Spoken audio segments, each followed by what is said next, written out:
Please welcome America's service sales coach, Joe Crisara. Welcome to the Service MVP Podcast, the show that helps home service professionals master high-value sales, build stronger client relationships, and grow their business like never before. Join industry experts as they share real strategies that drive results. If you're ready to level up your service game, you're in the right place. Let's get started. It's the Service MVP Podcast. As an owner of a company like this and developing it into what you're developing it into now after 12 years, tell us about how you learned, because I could imagine that as a plumber, you just used to put a boot up people's ass when you didn't like what they were doing. But then you had to develop into a refined owner who can't just do it that way, right? Tell us about the metamorphosis, about how you learned to deliver the message directly, but also with care, respect, and support like you do. Sure. I would say that I grew up in the industry with blunt plumbers. I don't know that I've ever been one, right? So to me, facts are facts. It is what it is, right? And so if you don't want to be here, you don't want to do it, that's fine with me. It's your choice. I don't want people around that aren't having fun and getting stuff done, right? And so over the years, yes, some conversations were more stressful back in the day than they are these days, right? But you got to talk about things with the people. It's the only way. And so you see something that's off track, you got to call them in. You got to waste their time a little bit. You got to spend the time with them to help them get there. And I'll tell you, to get our 165 employees, I can't tell you how many people we've gone through to find the right team, right? People think, oh man, you guys look so refined from the outside. On a day-to-day, it doesn't always feel that way. And I don't know that it ever is gonna, right? It's constant focus, constant respect to the people, and expectations. If you let them do what they want, they're going to do what they want. But you can't ever forget that they came here to have a better outcome than they had in their lives at the time that they came here. And so our job is to make sure that they see success in their lives by serving our customers at a world-class level, right? And I see a lot of people asking for help, and I always try and reach out and help people in other businesses and whatnot.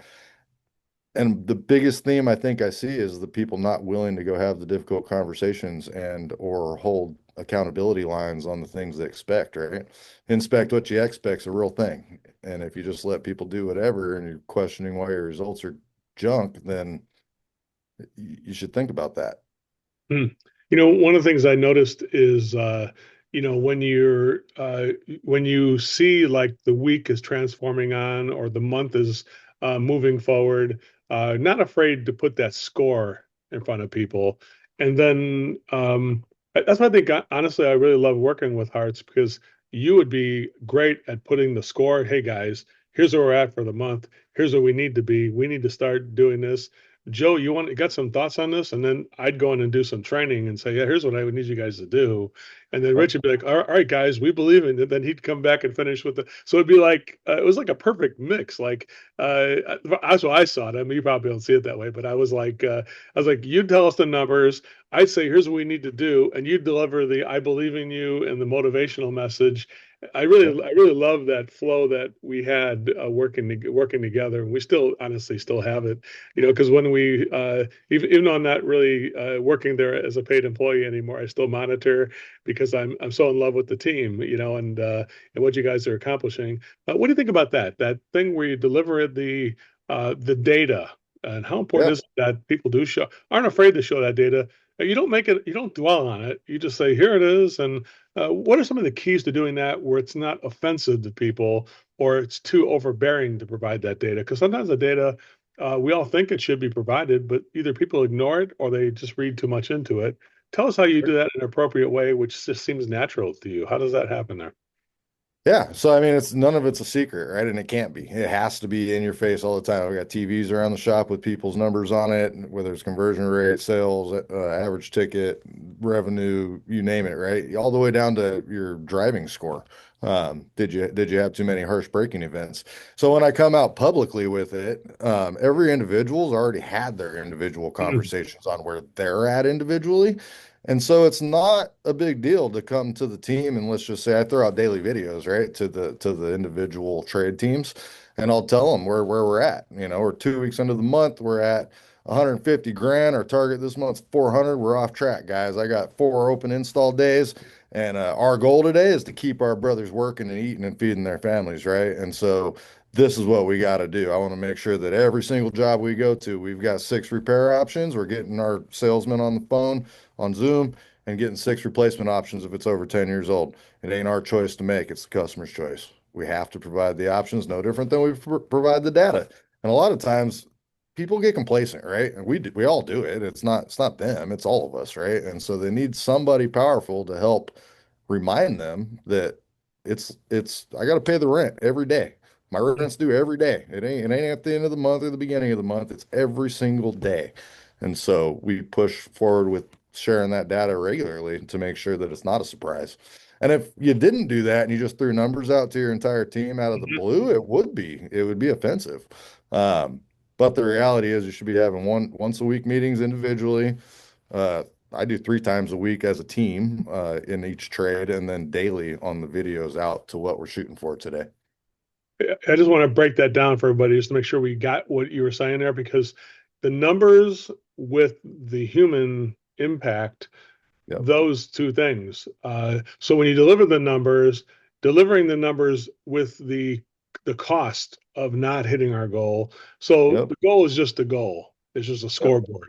But there's a human cost when we don't hit that goal. And that's what you're so artful at, Rich. And what I learned from you is that setting the goal without giving the human cost or the human aspiration or victories, that's important. It kind of typified by is it every Wednesday you guys hold that meeting, or is it every Wednesday you guys have a group meeting? And it's like looks like a almost like an Amway meeting over at Harts. Yeah.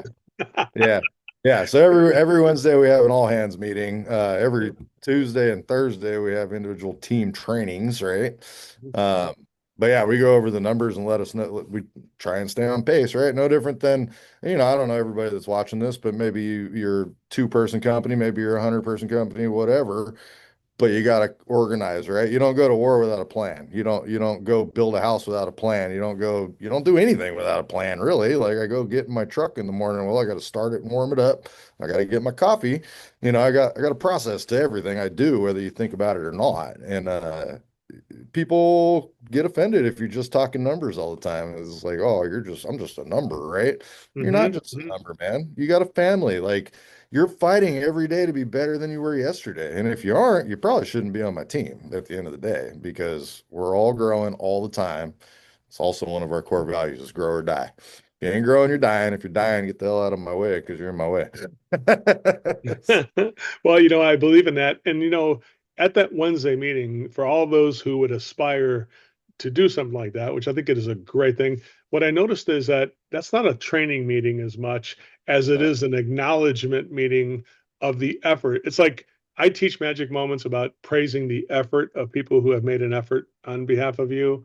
It's like Wednesday is like you should call it the Magic Moment meeting because honestly, it's like that's all it is. It's you acknowledging the effort of both the teams and the individual people who have got us to where we're at right now. Could you explain about that a little bit to make sure if somebody was going to hold a meeting like that, an all hands meeting, how much Sure. should be training at that point or that kind of a meeting or versus acknowledge? Is there a formula to that meeting that you try to honor that format, if you will, Rich? Yeah, so we always have the top 2 to 3 sales, revenue, and customer reviews, right? We measure efficiency, we measure conversion rate, we shout all those out. So they're all individual slides. We build it on a slide deck. And we just make sure that we're shouting out each department, their efforts and things like that. It's a half-hour meeting. There's a lot to it, right? And so I've got It is, yeah. yeah, so it gets designed a week beforehand. We make sure all the numbers in there pulled straight out of service site and they're all correct. So, and everybody knows that because they see their own dashboards on their iPads, right? And then we also make sure we go to the extent of calling out our call center people for how many calls they booked and our dispatchers for how much revenue they dispatched. Right tech, right call, that type of stuff, right? And so we got to celebrate the wins. And even if we're not winning, we're celebrating what we did do and we're talking about what we need to do to move forward, right? And so we throw our entire profit numbers up there, our gross margin numbers, our material costs. Um, We do all of our safety stuff in there. So like if we had any vehicle accidents or anything like that, yeah, it's all on the table, guys. Like we hide zero in this company. Everything is transparent. Everything needs to be known. People got to know what they're fighting for. Thank you for listening and watching the Service MVP podcast. I want to give you a copy of my free book. Just click on the link below in the description and one will be sent to you from me personally. Thank you so much for listening.